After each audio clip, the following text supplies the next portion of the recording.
두 번째 대한예수교 장로회 총회헌법 제3편 권증에 대하여 강의를 맡은 한우리교회 한홍만 목사입니다. 우리 유튜브지만은 한번 인사하겠습니다. 반갑습니다. 약 1시간 정도 진행될 것 같은데 해봐야 알겠지만은 끝까지 서로 좋은 시간 되었으면 합니다. 디서플린, 골. 우리가 제자의 목표다, 아니면 훈련의 목표다, 이렇게 말할 수 있는데, 여기서는 이 디서플린을 권고하다, 이 강의 제목처럼 권징, 권징 두 가지 의미가 있겠죠. 어떻게 진행하냐면은 저도 좀 고민했습니다. 이거 계속 진행하려면은 얼마나 딱딱합니까? 무슨 재미있는 얘기는 하나도 없어요. 전부 다 뭐 권면하고 징계하는데 쓴소리인데 그거 누가 좋아하겠습니까? 그래서 제가 한번 고민하는 중에 이렇게 편성해 봤어요. 첫 번째, 권징이 왜 필요한가? 먼저 서론적인 부분입니다. 두 번째는 이 헌법 권징 본문 일부. 그 다음에 세 번째는 율법과 복음, 칭의, 성화, 영화, 이 속에서 이제 처음에는 권징의 필요를 얘기했는데, 여기에서는 필요 정도가 아니라 필수 불가결, 없으면은 버림받는다, 이 정도로 접근하며 말하려고 합니다. 네 번째는 헌법 권징 본문 2부입니다. 그리고 마지막 다섯 번째는 이 말씀을 통하여 사례를 어떻게 적용할 것인가, 이렇게 진행하겠습니다. 일단 권징의 필요입니다. 교회는 단순히 예배하는 것이 아니라 회개하는 죄인들을 위한 곳이다. 이게 권징의 목적입니다. 그냥 죄인을 위한 것이 아니라 그 죄인은 뭐가 단서가 있냐면은 회개해야 죄인이 되는 거예요. 회개하지 않으면은 여전히 의인이에요. 그건 교회가 아닙니다. 우리는 이 잃어버린 참된 교회 표징, 다시 말해서 회개하는 죄인들이 모여서 예배하든 봉사하든 선교를 하든 해야 되는 것, 이것이 권징의 목적이라는 것입니다. 진짜 교회에 나타나는 표징 세 가지가 있습니다. 첫 번째는 말씀, 두 번째는 성례, 세 번째는 권징. 이 세 가지가 어떻게 조화를 이루어 가는지 한번 살펴보겠습니다. 바로 말씀을 교회마다 선포를 합니다. 바른 말씀이라는 의미는 잘못된 것은 잘못되었다, 잘한 것은 칭찬하고 또 복을 빌어주는 것은 당연합니다. 그건 말하지 않아도 잘해요. 근데 문제는 바르지 못해도 그걸 제대로 말을 못한다는 거예요. 저도 이제 몇 년 전에 개척을 한 교회가 한우리교회인데, 사실 이전 교회에서는 제 역할을 못했습니다. 바로 말할 수가 없었어요. 심지어 개척교회인데도 불구하고 이 말을 전하면 누가 걸리겠다, 이게 머리에 떠오르는 거예요. 먼저. 두 번째는 이 바른 말씀이 선포되고 그 다음에 성례 시행, 세례와 성찬, 그런 가운데 우리가 세례와 성찬 이 두 가지가 필요하다 말할 필요가 없죠. 이걸 안 한다면 뭐 이거 교회도 아니에요. 그만큼 권징의 신실한 시행이 요구된다는 것입니다. 곧 인내로 또는 성경의 위로로 소망을 갖게 한다. 서로 가르치고 권면한다. 잘못된 이단으로부터 성도를 보호한다. 이것이 말씀을 통하여 또 권징을 통하여 성례를 통하여 이루어진다는 것입니다. 먼저 인내로 또는 성경의 위로로 소망을 갖게 한다는 것은 로마서 15장 4절 같이 읽겠습니다.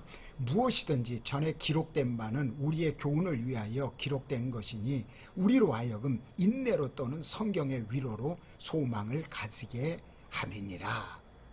다시 말해서 교훈을 위하여 기록되었다 그랬어요.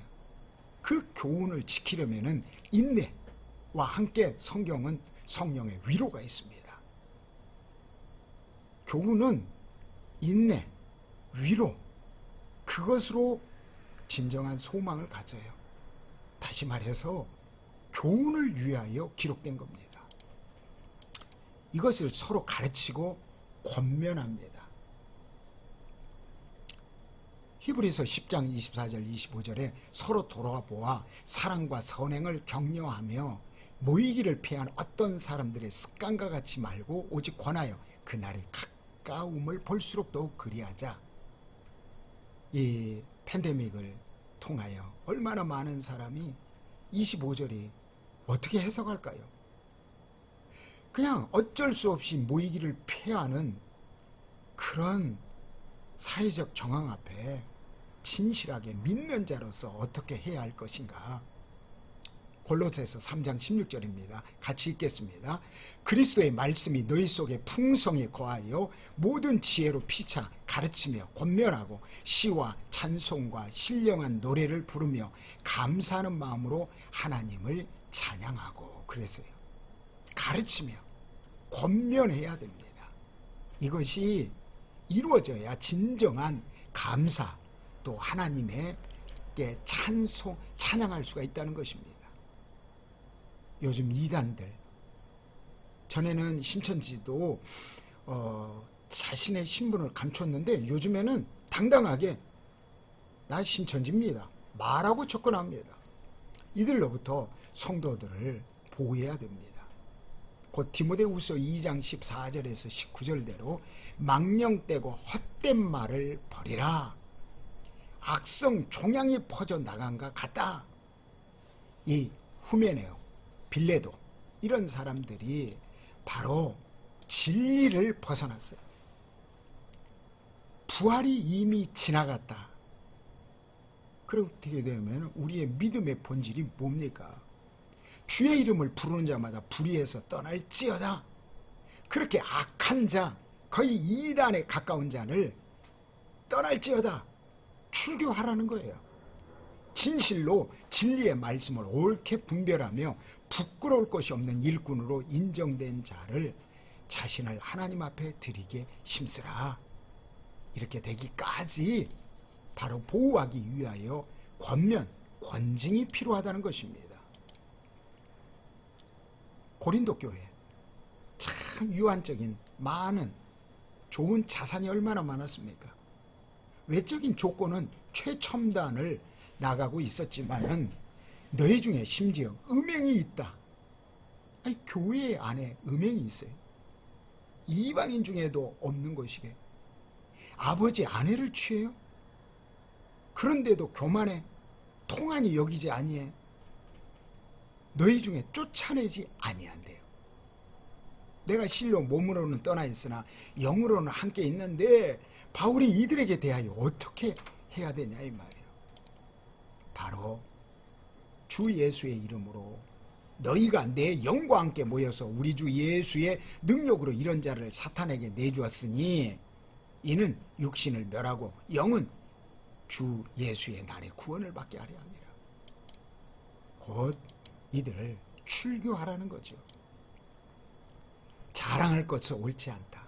적은 누룩이 온덩이 시장은 작지만은 그 이단적이고 교회에 혼란을 가중하는 그러한 것들을 권징하지 않고는, 쫓아내지 않고는 누룩 없는 자가 새덩이가 되기 위하여 묵은 누룩을 내버리라. 우리의 명절을 지키되 묵은 누룩으로 말고, 악하고 악의에 찬 누룩으로도 말고, 이 죄악이라 이 말이에요. 범죄를 조장하는 것, 이거 다 누룩이에요.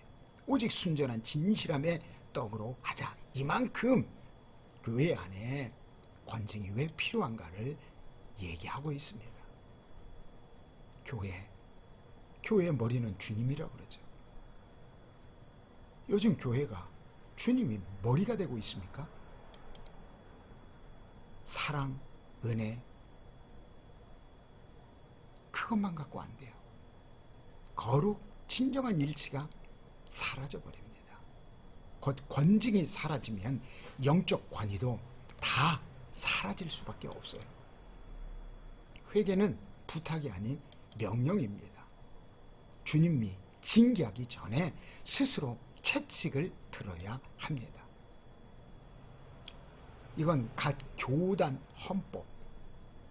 헌법인데, 우리 통합 측 헌법은 계속 업그레이드 하듯이 개정합니다.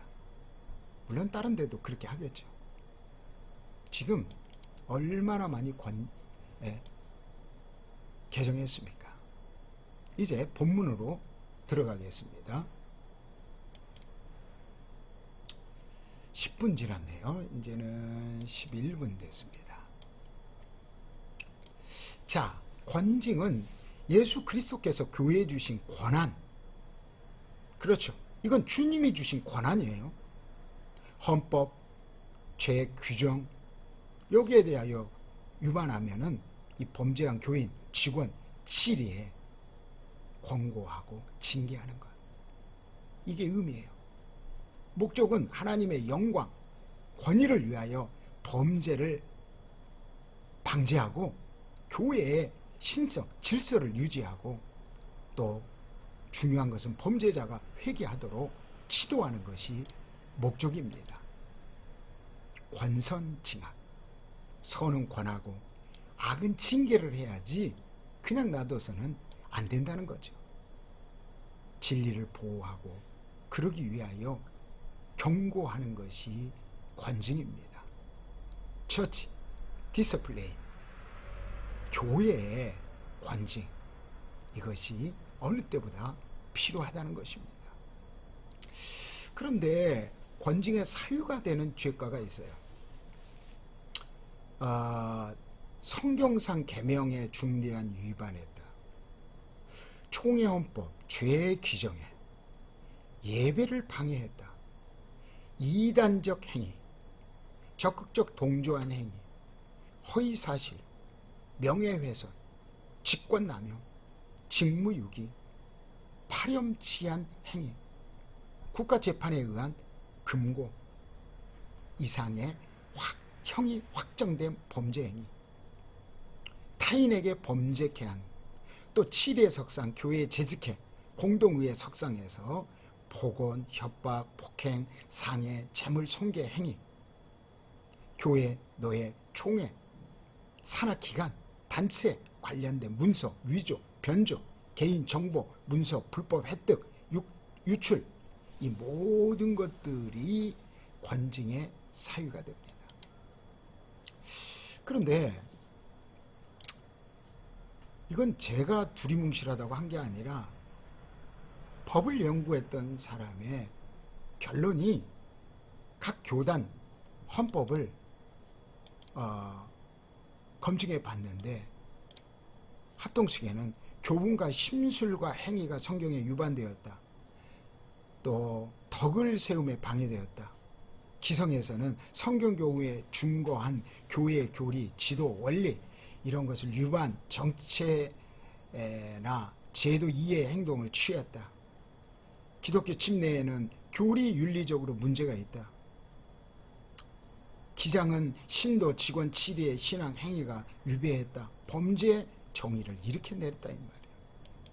이러한 모든 것들이 결국 구멍 숭숭 뚫린 법조문이라는 거예요.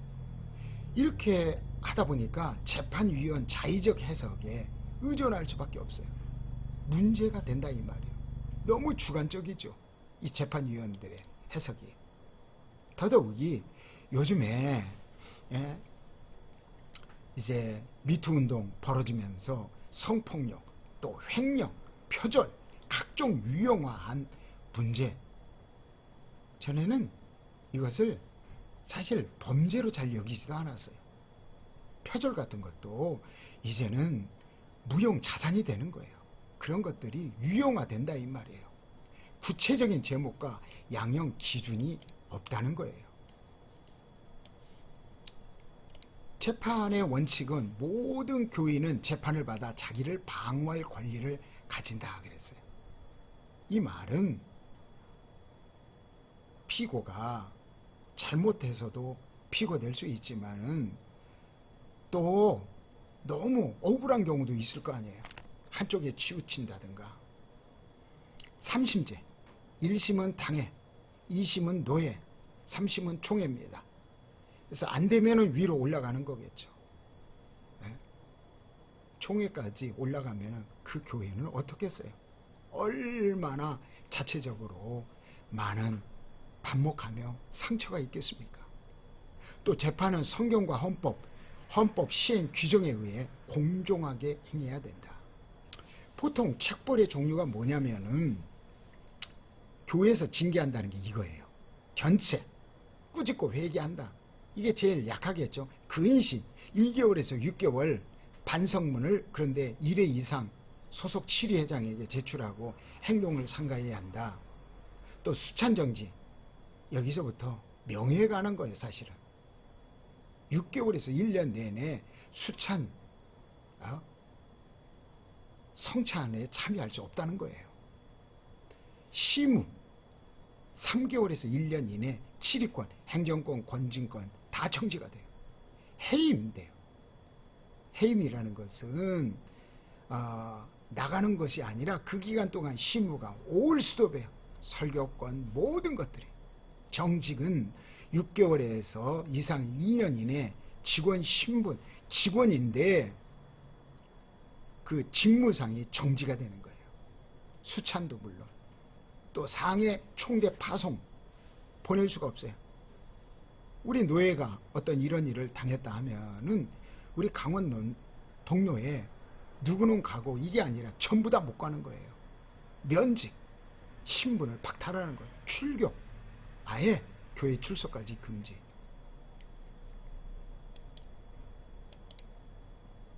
총회 재판국에 보면은 책벌이 112권인데 결정이 65권, 판결 47권, 행정소송, 기타 이렇게 났죠.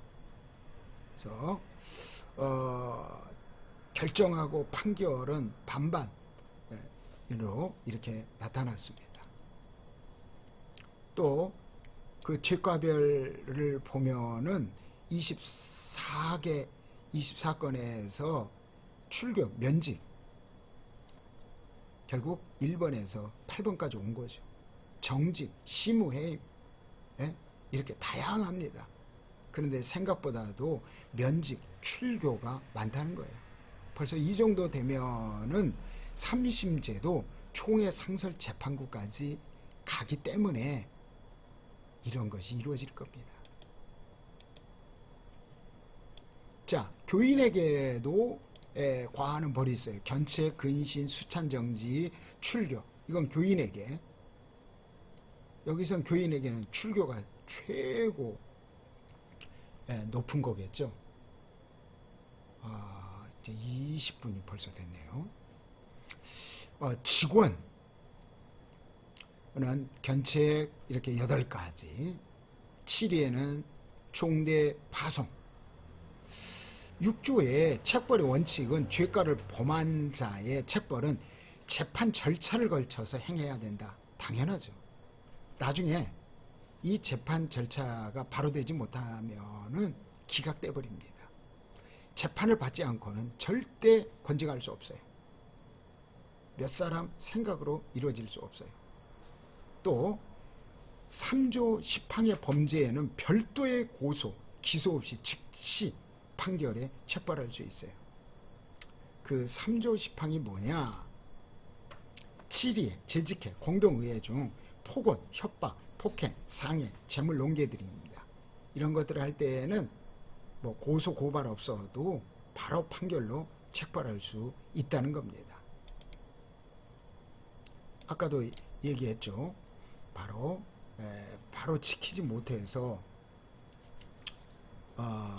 이 권징재판이 무효되는 사례가 있다는 거예요. 재판국의 2장에 총회 재판국은 총회, 노예 재판국은 노예, 당회 재판국은 당회. 당연하죠. 목사에 관한 소송 사건, 장로회, 노예원, 총회원의 행위에 관련된 소송 사건의 재판 관할은 노예, 또 일반 교인, 장로, 집사, 권사, 서리집사, 전도사에 관한 재판 관할은 당회 재판국, 이렇게 된다는 거죠. 자, 그런데 원칙이 있어요. 사회법정하고 똑같아요. 재판국원이 여러 사람이 있는데 그 사건의 심리 재판에서 제척된다. 이 제척이라는 말은 황제의 친척, 이런 의미로 제황제, 친척, 이런 의미인데 또 배제하여 물리친다, 이런 말입니다. 어떤 경우에 그러냐? 이 법원에서도 법관이 피해자일 때, 또 피고인 피해자의 친족, 또 법관이 피고인 피해자의 법정 대리인일 때, 그러면은 바로 재판할 수가 없겠죠. 또 대리인, 변호인, 보조인, 또 검사, 사법경찰관, 어쨌든 이런 모든 것들이 불공평한 재판을 염려할 때 재판 당사자가, 피고가 기피 신청을 할 수 있다는 것입니다. 자, 신청서가 이렇습니다. 기피 신청에서 기피 신청에 대하여 기피 사유가 정당하지 아니할 때는 기각 결정을 하고 재판을 진행하며, 기피 사유가 정당할 때는 국원의 당해 사건의 심리 판결에 배제시키고 재판을 진행한다. 그 신청을 했는데 정당하지 아니할 때는 기각 결정을 한다. 그렇죠. 이렇게 했다고 다 되는 게 아니에요. 정당하다고 할 때 이것을 받아들인다는 겁니다. 총회 재판국에 재판국원이 15명이 있어요. 이렇게 여기 보니까 제 동기도 몇 사람이 있네요. 15명이 3인 이상은 법조인, 총회 법리 부서, 또 추천한 자, 이 중에 금고 1년, 심의정지 1년 받고 종료된 지 5년이 경과되지 않는 자는 될 수가 없다 그랬어요. 임기는 3년인데 결혼이 생길 때는 총회 임원회가 보선한다 그랬습니다. 이 총회 재판국에는 권징재판, 또 행정쟁송재판, 전원 합부부를 둡니다. 바로 그 임원의 선임과 권징재판 분과는 배당된 권징사건, 행정쟁송재판은 배당된 행정쟁송사건, 행정적인 거, 권징에 관한 거, 이렇게 따로 나눠서 합니다. 같이 하려면은 너무 복잡하기 때문에 의결은 3분의 2 이상 출석, 제적 국원 과반수 찬성으로 의결이 됩니다. 이거 중요하기 때문에 3분의 2. 또 권징재판 분과, 행정쟁송재판 분과는 4분의 3입니다. 이거는 더 어렵죠. 그러니까 거의 대부분 합의해야만이 가능하다는 것입니다. 우리가 다음의 사건을 심판에 총회에 보고한다 그랬는데 1심, 2심, 3심, 지방법원에서 고등법원, 대법원 이렇게 하듯이 이제 당회에서 노예, 총회 이렇게 올라가는데, 이 노예 재판국의 판결에 대하여 상고 사건이 있어. 불복 신청 사건, 행정쟁송, 또 노예 기소에서 불기소 결정에 대한 재항고 사건, 이런 것들이 권한에 속한 것들이 있습니다. 또 전문위원은 목사, 장로 중에 3인 이내는 전문위원을 둬야 돼요. 그 사람들은 법학사 이상 학위를 소지한 자. 전문위원들은 임기는 1년으로 하되 연임할 수 있다 그랬어요. 노예에서는 바로 우리 교단에서는 노예에서는 법 전문인 1인 없으면 예외한다 그랬는데 총회는 법학사 2명 이상인데 우리 노예는 이 법학을 공부한 사람이 이중열 목사님 또 정덕인 목사님 제가 기억하기로 이 두 분이 법학사예요. 그래서 그분도 많은 역할을 하셨죠. 하지만 안타까운 거는 앞에 서두에서 이야기했지만은 성폭력 전문 분야 이런 관련 규정이 없다는 것이 안타깝습니다. 노예 재판국입니다. 재판국은 국인, 총회는 15명, 노예는 9명, 동일한 총대 파송 중 1명을 선임해야 됩니다. 9명이 법학사 1명은 있어야 된다 그랬습니다. 이 당회에서 올라온 거 항소사건 또 목사에 관한 소송사건 장로의 노예원 총회원의 행위에 관련된 거 헌법이 정한 행정쟁송사건 당회장이 청원한 위탁재판사건 당회에서 하기가 어려울 때 위탁해서 하게 합니다. 물론 자기 교회 사건이겠죠. 이 전병욱 목사 노예 재판 참 이것 때문에 그때 문제가 많았어요. 자, 전문위원은 노예 재판국에 아까 2인 이내 전문위원을 유촉할 수 있다 그래서요. 또 전문위원의 임기는 1년이다. 또 당회 재판국은 당회에서 선임된 재판국은 2인 내지 5인이라 그랬습니다. 또 당회 재판국은 일반 교인, 장로, 집사, 권사, 서리집사, 전도사에 관한 소송사건을 심판한다 그랬습니다. 이 당회원을 제외한 일반 교인, 직원에 대한 것은 6개월 이하 책벌 아니면 책벌하지 않을 경우에는 당회원 3분의 2 이상 출석 또 당회원 과반수 결의로 기소, 재판 절차를 대신할 수도 있다 그랬습니다. 교회 재판 바로 30인제가 총회, 노예, 당회에서 이렇게 올라가는데 이제 재판국에서 여기에서 했어요. 그러면은 이제 거기에서 기각되면은 항소하면은 이제 항고함으로 기소위원회가 열리고 재판국에서 또 안 되면은 또 상고 총회 재판국에 하면은 여기에 대하여 또 기각하면 재항고 기소위원회에서 또 이렇게 내려가서 다시 하게 됩니다. 이거는 미주 한인 예수교 장로교회인데 이 든든한 교회도 우리 교단 교회잖아요. 근데 이게 미국에도 이 교회가 있는데 책벌이 출교 및 수찬 정지 이렇게 나와 있죠. 이거 옛날에 있었던 사건입니다. 일반 소송 절차입니다. 일반 소송 절차. 당사자 능력. 그러니까 일반 소송할 때 당사자 능력이 있어야 되는데 일반적 능력으로서는 원고인, 피고인이 될 수 있는 자격을 말합니다. 또 권증재판에 있어서 기소권자가 7회에 선임한 기소위원회 위원장이 되고 권증재판에서는 피고인은 고소인으로부터 고소를 당하여 죄가를 범한 혐의를 기소위원회에서 재판국에 기소된 자다. 이 재판 비용이 있어요. 예탁하는 게. 이런 교단마다 이것이 있는데 이렇게 재판 비용을 예납하게 하는 것은 함부로 하지 말라는 거죠. 이제 거기서 치면은 그 비용 다 자기가 내야 되기 때문에 또 변호인은 법률, 교회법에 관한 식견이 있는 거 왜냐하면 사회법이 아니기 때문에 교회법이라 할지라도 큰 틀은 사회법에서는 어떻게 보는지 그런 사람이 변호를 봐야 되겠죠.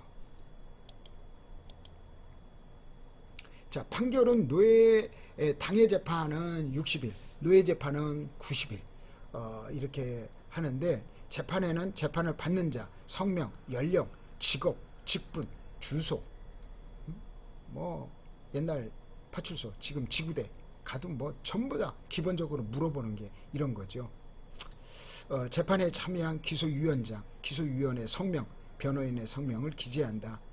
국원이 날인한다. 책임을 지라는 거죠. 자, 우리가 일부 이제 끝나가는데, 교회의 성사적 구조, 다시 말해서 성부, 예수 그리스도가 머리라고 하는데 비가시적, 보이지 않는 머리예요. 교회의 신성 성령을 통하여 본성이 나타나요. 근데 이거와 함께 교계 제도 가시적 머리가 있어요. 보여지는 노회장이 있고 당회장이 있어요. 그들도 성령의 교회의 인간적 본성이 충돌하게 됩니다. 그때 교회라면은 성령 안에서 영적으로 교합하고 결합하고 사랑 안에서 모든 것이 이루어져야 됩니다. 근데 사회에서 교회 안에 실제적으로 이런 일은 났을 때 사랑으로 모든 것을 감쌀 수가 없다 이 말이에요. 그때 법적인 결합으로 교회법이 발동된다는 것입니다. 바로 여기에서 우리가 율법과 복음의 관계를 살펴볼 필요가 있습니다. 그래서 제3부, 이제 2부 헌법 하기 전에 이 율법과 복음을 먼저 다뤄보려고 합니다.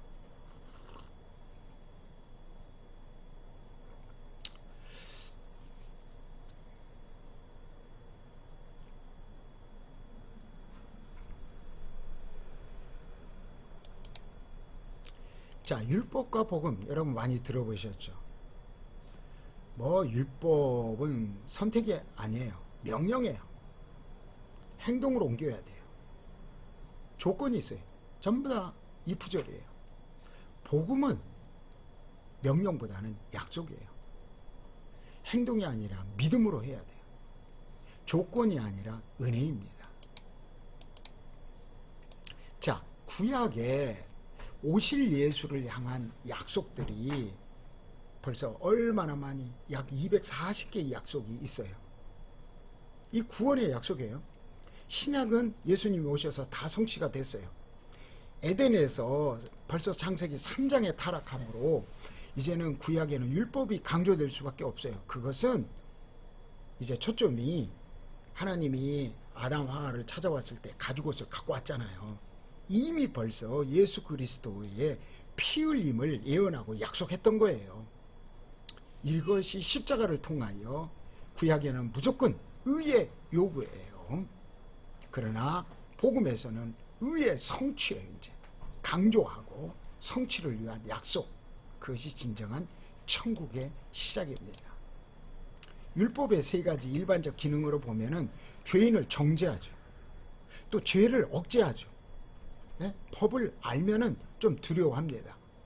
하나님의 뜻이 무엇인지 바로 가르치는 기능이 있습니다. 예수님이 오셔서 뭐라 그랬습니까? 내가 율법, 선지자 이거 폐하러 온 것이 아니다. 완전하게 하려 왔다. 천지가 없어지기 전에 율법의 1.1획도 없어지지 아니한다 그랬어요. 그러기 위해서는 좋은 나무마다 아름다운 열매를 맺고 못된 나무가 나쁜 열매를 맺는데, 좋은 나무가 나쁜 열매를 맺을 수 없고 못된 나무가 아름다운 열매를 맺을 수 없다 이 말이에요. 다시 말해서 못된 나무라는 게 뭐예요? 바르지 못한 거예요. 말씀에서 벗어난 거예요. 은혜라고 무조건 감싸주는 게 아니라 이 말이에요. 이 못된 나무는 그렇게 놔두어서는 좋은 열매를 맺을 수가 없다는 거예요. 바울이 그랬죠. 너희가 나 있을 때뿐만 아니라 없을 때에도 항상 복종하여 두렵고 떨림으로 너희 구원을 이루라 그랬어요. 이것은 가시적 징계가 필요하다는 겁니다. 그런 마음으로 우리가 구원을 이루어야 된다는 것입니다. 바로 율법의 세 가지 기능, 이 세 번째 하나님의 뜻을 가르치는 것, 이건 단순히 말씀만 갖고 안 된다는 거예요. 성례와 함께 바로 권징이 필요하다는 겁니다. 성화는 하나님 뜻대로 사는 거죠. 구원을 크게 보면은 칭의, 성화, 영화로 볼 수 있습니다. 이것을 조금 더 쉽게 설명해 보겠습니다. 로마서 8장 30절에 있는 말씀입니다. 이제 요 밑에는 unsaved, 구원받기 전이에요. 그런데 여기에서 여기 이 그래프에 올라가면 justification, 칭의, 의롭다 하는 거예요.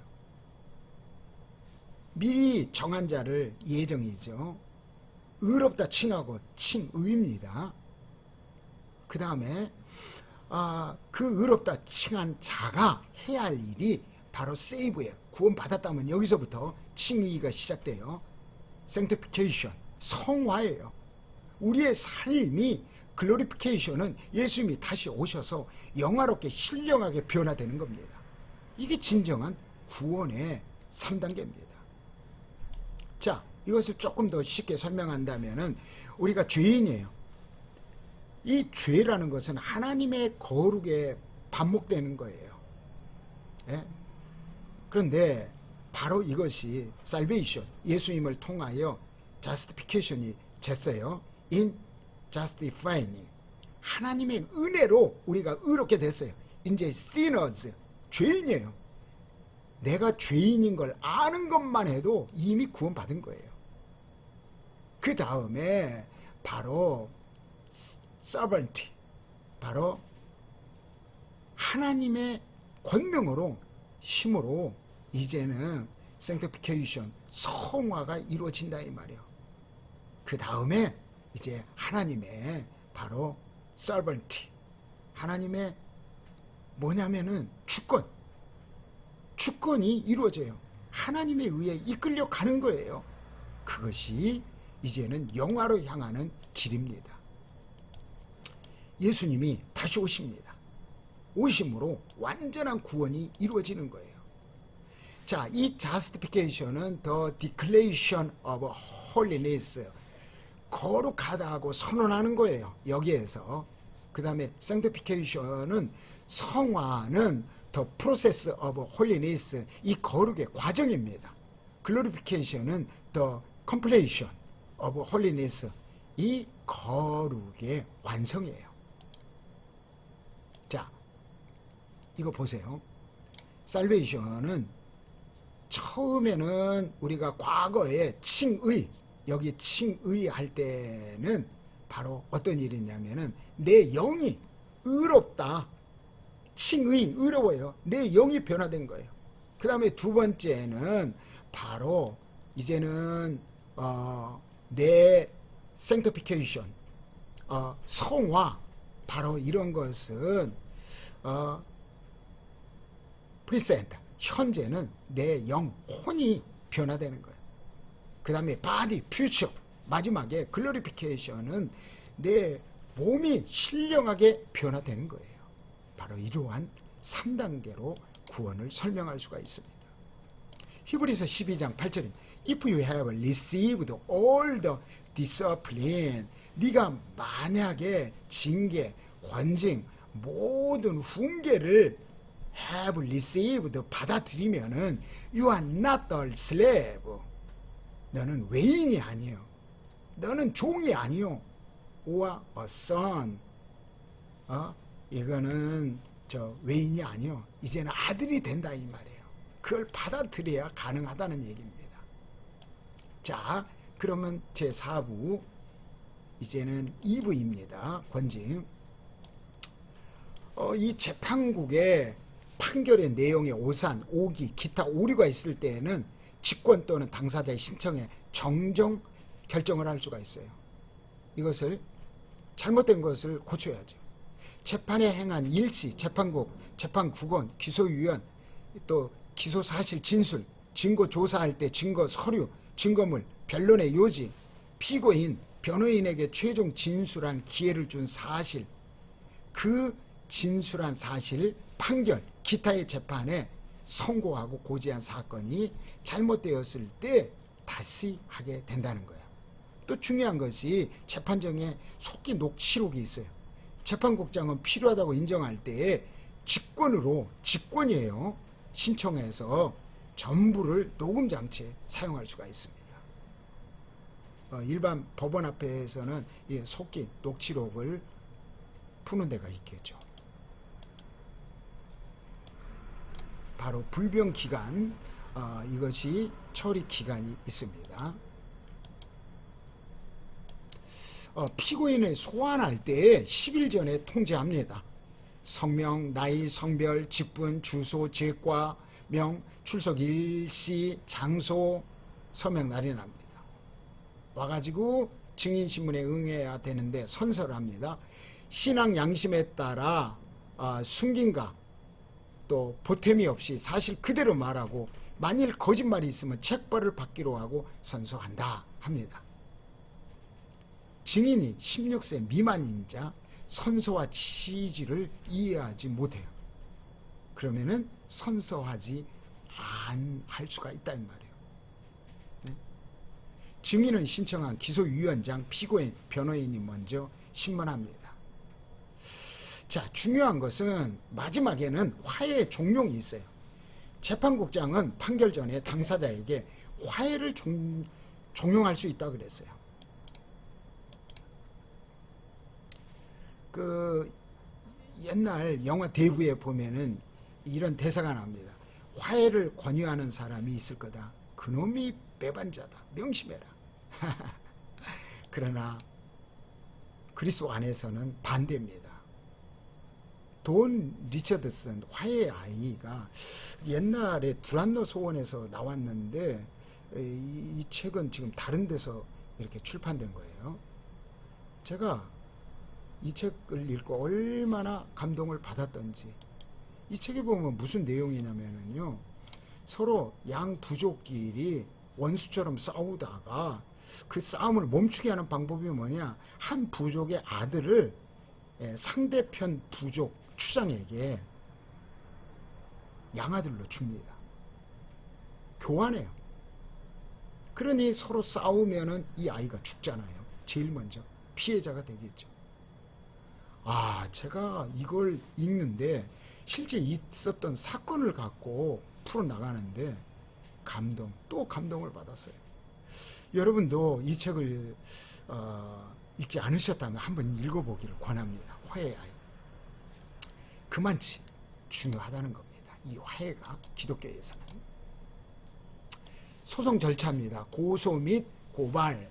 피해자가 사망할 때는 배우자, 직계 친족, 형제 자매는 고소할 수 있다 그랬어요. 당사자는 없죠. 그래서 2년이 경과하면은 그런데 고소하지 못한다 그랬어요. 고소를 취하한 자는 동일한 내용에 다시 고소하지 못한다. 그렇죠. 같은 내용을 가지고 또 할 수 없죠. 고발은 죄가를 범한 것을 알게 된 날로부터 1년을 경과하거나 죄가가 있는 날로부터 2년을 경과하면은 결국 다 2년이 넘으면 할 수가 없다는 거예요. 이 고소 고발 차이가 뭡니까? 고소는 고소권자, 피해자 등이 할 수 있고 고발은 제3자도 할 수가 있습니다.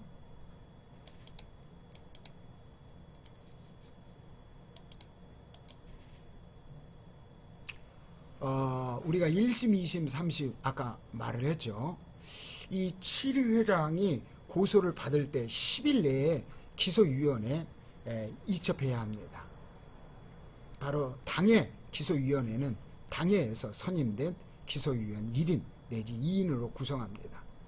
기소위원회에서 임원으로 위원장과 서기를 두며 임원은 위원회 호손으로 선임한다 그랬어요. 노예 기소위원회는 노예에서 선임된 기소위원 4인으로, 또 4인 중에 한 명은 법학사 학위이사 전문인이 필요하고, 임기는 노예 임원을 선출한 정기회를 기준으로 2년으로 한다 그랬습니다. 기소위원회 회의는 기소위원 제적 3분의 2 출석, 또 출석 인원 과반수 찬성으로 의결합니다. 여러분 총회는 그 재판국원이 15명, 노예는 9명, 또 당회에서는 2명에서 5명이라 그랬죠. 전부 다 공통점이 있죠. 홀수예요. 왜요? 같이 표가 나올까봐 그것을 방지하기 위하여 홀수로 정했습니다. 자, 기소입니다.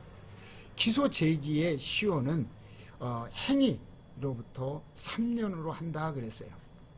당회, 노예, 총회 및 각 시리의 산하단체, 기관에 대한 재정, 비리, 공금 횡령, 유용, 파렴치한 행위에 대한 기소 제기의 시효는 6년으로 한다. 아까는 2년이라고 했는데 바로 이 기소하는 것은 거기서부터 6년까지 할 수 있다고 합니다. 기소장에 기록하는 거 이것도 똑같겠죠. 기소는 1심 판결이 선고 전까지 취소할 수 있고 이유에 대하여 서면으로 해야 한다. 자, 이 기소는 뭐냐면은 기소는 검사가 제3자가 범죄사를 신고할 때 검사가 형사사건에 대해 법원에 이 사람 벌 주시오 이렇게 하는 게 기소고, 고소는 소송을 제기하는 거예요. 피해자가 수사기관에 처벌해달라고 고소하는 것.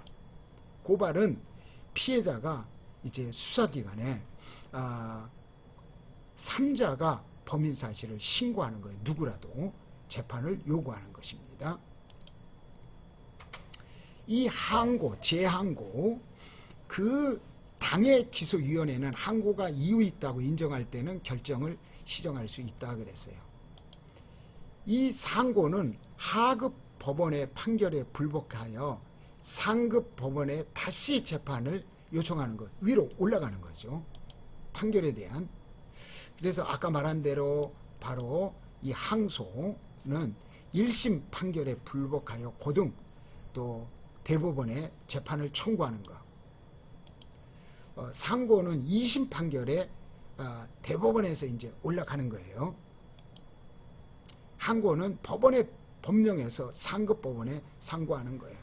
이렇게 위로 올라간다는 겁니다. 이것이 총회, 노회, 당회 이런 식으로 세상 법정처럼 똑같이 올라간다는 거예요. 3심제니까 할 수 있다는 겁니다. 참석할 수 없다 그러면 재판 기일에 소환 통지서를 받은 자가 질병 기타 사유로 그러면 의사 진단서 기타 자료를 제출해야 합니다.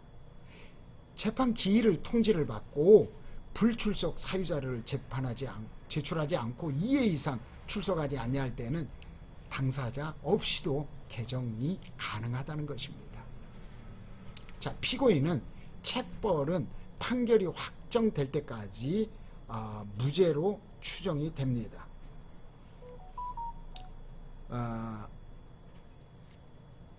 불출석에 그래서 사유서를 여기 그림에 보면은 이렇게 올렸죠. 자, 인정신문, 또 주신문, 반대신문 이런 과정으로 신문하게 됩니다.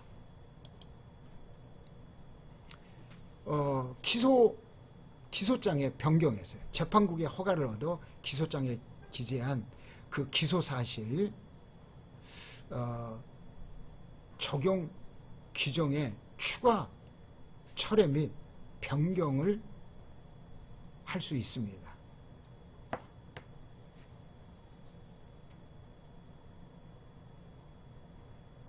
이 경우 재판국은 기소 사실의 동일성을 해하지 아니하는 한도 내에 허가할 수 있다 그랬습니다. 이 가족관계 증명서, 또 기본증명서, 국가법원의 학정 판결서 사본 이런 것들로 작성하게 됩니다.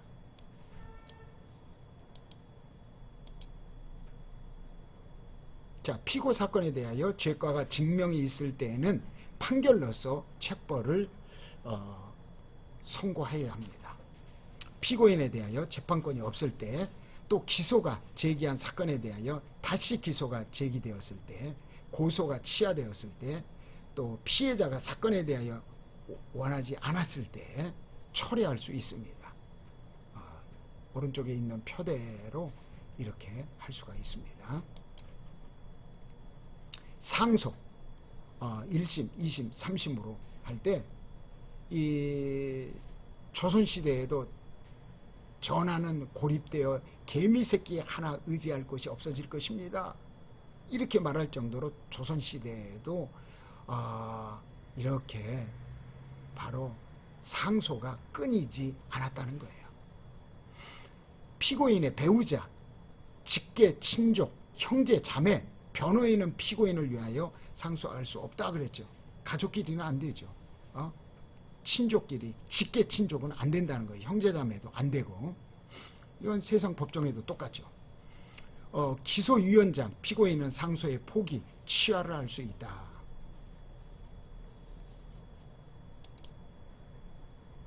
항소 기각 결정을 합니다. 항소인이나 변호인이 전조 제1항의 기간 내에 항소 이유서를 제출하지 아니할 때 기각할 수 있어요. 판결에 영향을 미치는 헌법, 규정에 위반이 있을 때, 또 판결 재판국의 구성이 헌법, 규정이 위반할 때, 또 헌법 및 규정상 그 재판에 관여하지 못한 재판국원이 사건의 심판에 관여할 때, 또 심판의 이유를 붙이지 않아 모순이 있을 때, 재심 청구의 사유가 있을 때, 사실에 오인이 있어 판결에 영향을 미칠 때, 챙벌의 양정이 부당하다고 인정할 때, 바로 이럴 때 그렇다는 것입니다. 항소 기각 결정을 하게 됩니다. 부당하다는 거죠. 합당치 못하는 것에 대해서. 상고 제2심의 재판국 판결에 대하여 불복이 있으면 총회 재판국에 상고할 수 있습니다. 우리가 법원 앞에 있는 이 정의의 저울, 이걸 디케라고 하는데, 바로 이런 삼심제처럼 네, 여보세요? 예, 미안해요. 조금 이따가 전화 드릴게요. 예, 미안합니다. 상고의 제기가 소송의 요건을 결여한 부적합한 소에 해당하는 경우, 또 상고 이유가 없다고 인정할 때는 판결로서 상고를 기각해야 된다. 정당할 때는 판결로서 원심 판결을 파기해야 된다. 그러니까 얼마든지 이런 거 준용이 있죠. 여기에 대하여 올려서 할 수가 있다는 거예요. 자, 기각, 이제 환송에 다시 돌려보냈어요. 이것도 우리 통합 측에 기소 기각하려면 원심으로 환송하고, 무죄를 하려면 파기하고 재판했어야 한다. 근데 그렇게 하지 못했다는 거예요. 옛날에 어느 교회 사건이 있었던 거예요. 원심 재판국, 1심 재판국에 환송하여야 한다. 당회장이 판결의 집행 의무를 이행하지 아니한 경우에는 노회장이 집행하고, 노회장이 판결의 집행 의무를 이행하지 아니할 때는 총회장이 집행할 수가 있습니다. 위탁재판이에요. 재판에 전례가 없어 재판하기가 어려울 때, 또 치례의 분쟁, 도저히 앞에서도 살펴봤지만은 당에서 할 수 없으면 노예에다 위탁하는 거예요. 노예에서 이거 도저히 끌어봐 어려워요. 그러면 총회 위탁하는 거예요. 대신해 달라는 거예요. 재심사유, 변조가 증명될 때, 허위가 증명될 때, 무고의 죄가 확정 판결에 증명될 때, 직권남용, 뇌물수수, 또 기소유연, 직권남용 이런 것들도 증명이 될 때, 또 판결에 영향을 미칠 만한 판단이 누락됐을 때도 마찬가지입니다. 자, 재심의 청구서는 그 사유가 발생한 날로부터 90일 이내, 또 재심의 청구에 결정할 때는 청구한 자 상대방의 의견을 들어야 한다. 재심의 청구가 위배하거나 명백할 때는 결정이 각하돼야 된다. 또 총회재판국의 재심 판결에 대해서는 누구든지 불복할 수 없다 그랬어요. 바로 이겁니다. 상급 기관이기 때문에 여기에 대해서는 총회재판국의 재심 인용, 재심 기각 판결을 선고한 경우에는 다시 재심을 청구할 수 없다. 그렇게 되면은 이게 일이 마비가 돼요. 너무 많이 올라와요.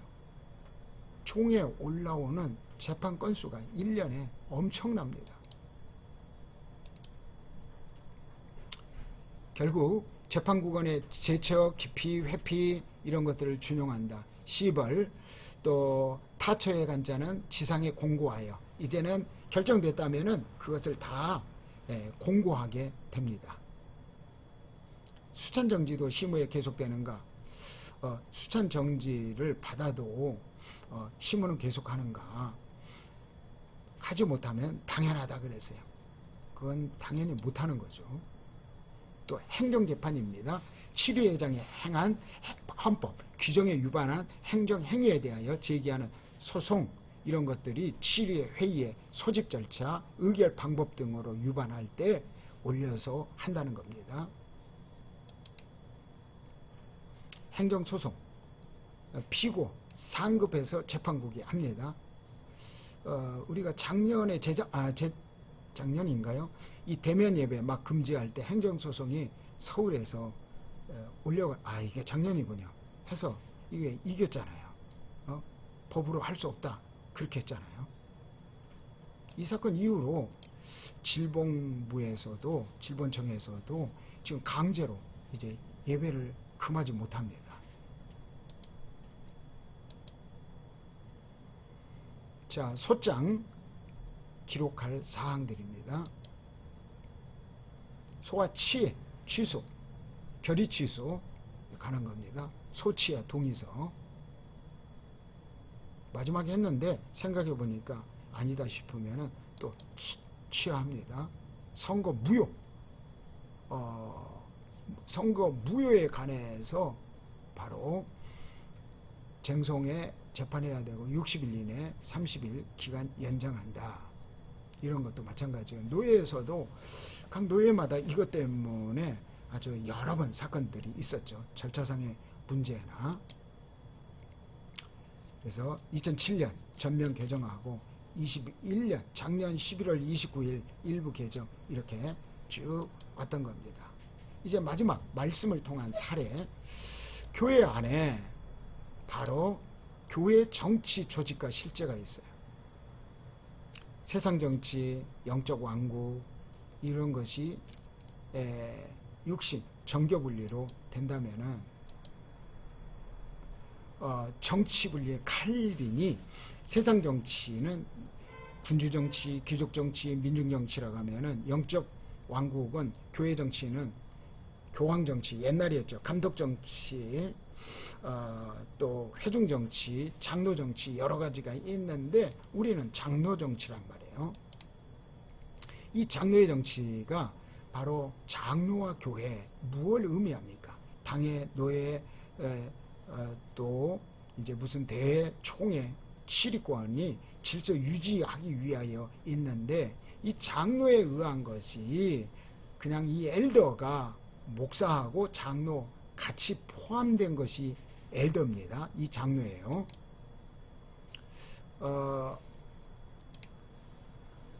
개교회를 정의하면은 지교회 또 교회 직원, 창설 직원, 상설 직원이에요.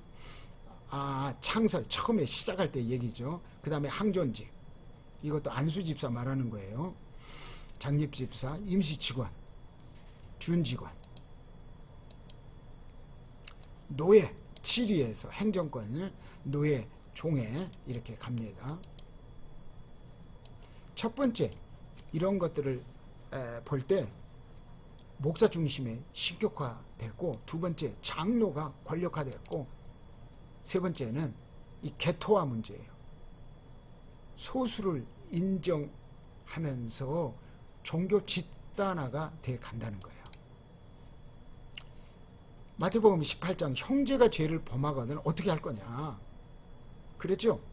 먼저 가서 형제를 얻을 것이요, 말해서 안 들으면은 한두 사람 데리고 가서 교회에서 하는 거예요. 교회도 말하면 안 들으면 이방인처럼 여기라. 그런 것처럼 세상에서는 어떤 문제가 발생했을 때 법정에서 해결하죠. 교회에서는 어떻게 해야 되냐 이 말이에요. 이 사랑과 징계. 1단계는 형제를 다시 얻기 위하여 그 사람과 상대하여 권고하라 그랬어요. 권고. 그런데 말을 안 들어요. 그럼 비공개적으로